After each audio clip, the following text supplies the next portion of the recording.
Howdy, I'm Grey Pilgrim. Well, the other day, I was sitting around here.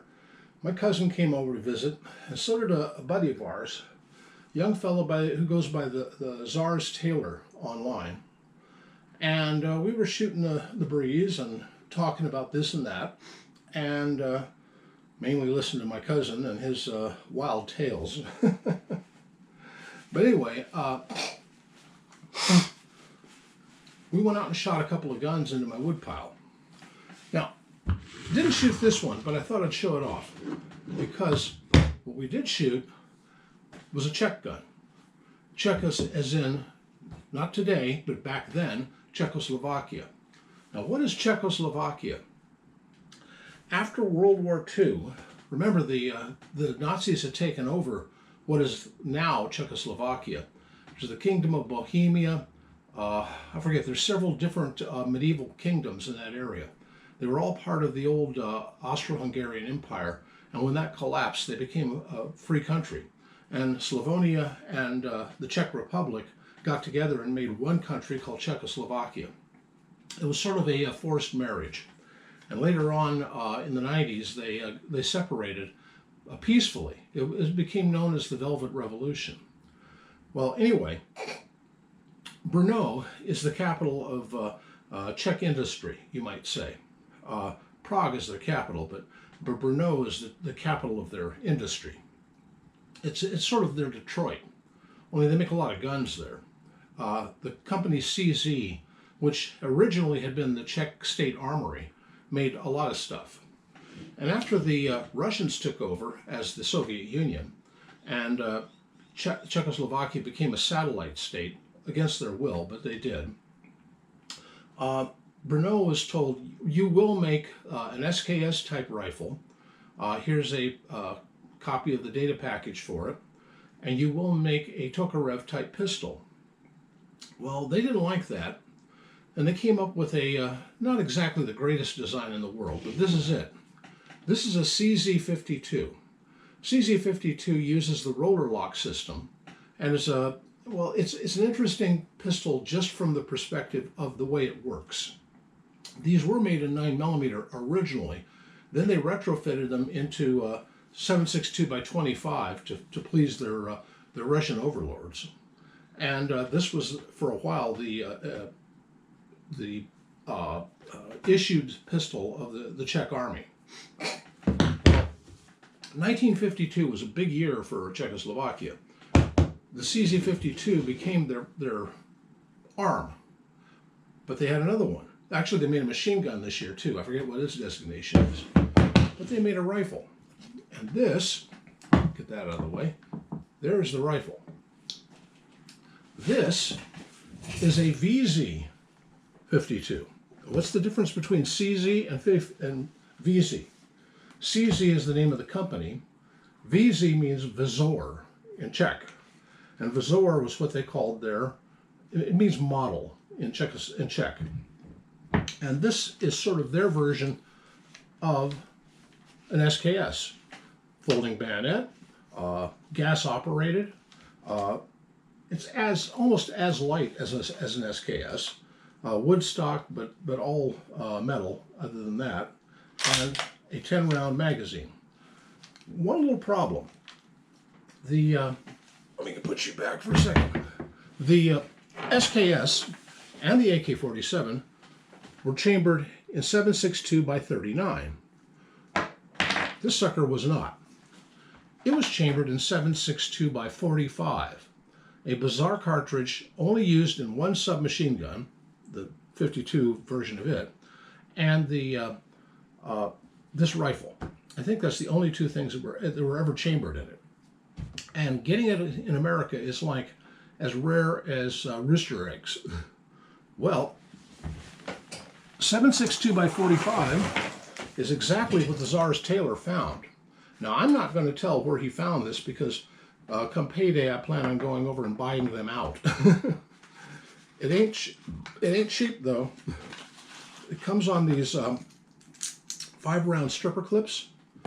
And just for giggles, This is a 7.62 by 45 next to a 7.62 by 39. There is a conversion kit you can get for this one. It's a little insert for the chamber here and some super glue to hold it in that supposedly makes this capable of shooting 7.62 by 39. I don't plan on doing that now that I've actually found some of the ammo. This stuff, by the way, probably, this is Chinese, cheap Chinesium. This is Czech. And the problem is this is probably 1952. Yeah, actually it is from the head stamp. But that's probably a chlorate primer, which means it's corrosive. I've just cleaned the heck out of this because we shot it a couple of days ago. 1 round each. I didn't want to waste the little ammo I have. This box of 3 stripper clips cost 40 some odd bucks. So it's about $2 or $3 per round. And this is Boxer Prime, so there's no way, Berdan Prime, so there's no way of reloading it. More's the pity. Well, actually there is. You very carefully, with a small enough drill out a center hole in the thing, and then a large rifle primer should fit that pocket. The problem, I don't know if you know the difference. A Boxer primer has a little anvil in it, a little, it looks like a Frisbee sort of thing. It's a 3-prong gizmo that sits on top of the powder, or the primer compound. And when the primer, when the hammer or firing pin strikes the back of the primer on the other side, it compresses it between that little anvil and the material inside and makes the whole thing go bang. Now, a Berdan primer, when it's made, the primer pocket itself has a little tit sticking up and 2 little flash holes in it on the sides of them. And that tit acts as the anvil for when the firing pin hits the back of the primer, this side of the primer. And that sets it off. Unfortunately, it's very difficult to reload these. This is also a Berdan primer.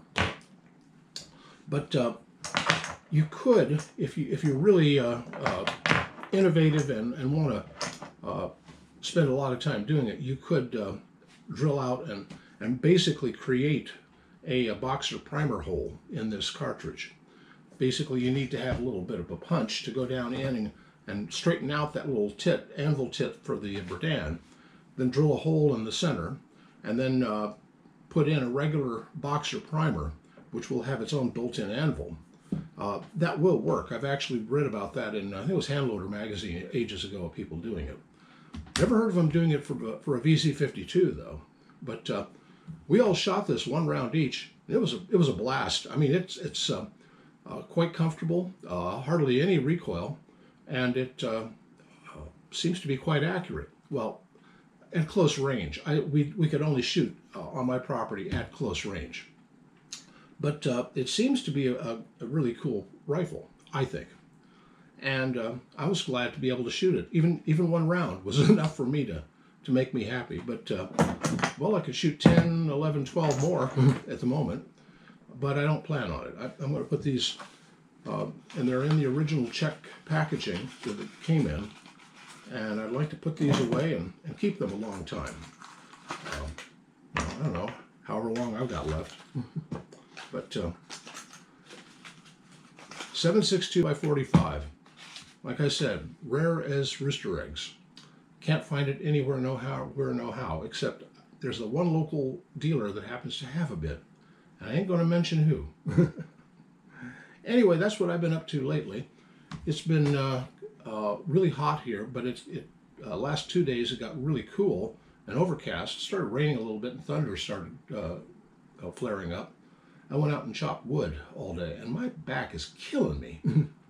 But got to get it done. I mean, that wood is that's heat come wintertime, and if I don't get the wood chopped up, then I'm going to have to pay for heat. And frankly, I can't afford to run my my heat pump in the wintertime to warm up, because that's just burning money up. I'd rather burn up wood. I mean, I'm in Oregon. Wood is not that hard to come by here, and if you know how to scrounge, it doesn't cost much either. It's just a lot of labor to chop it up and stack it up. that's what I've been up to. Anyway, that's the lay of the land around here. Happy trails.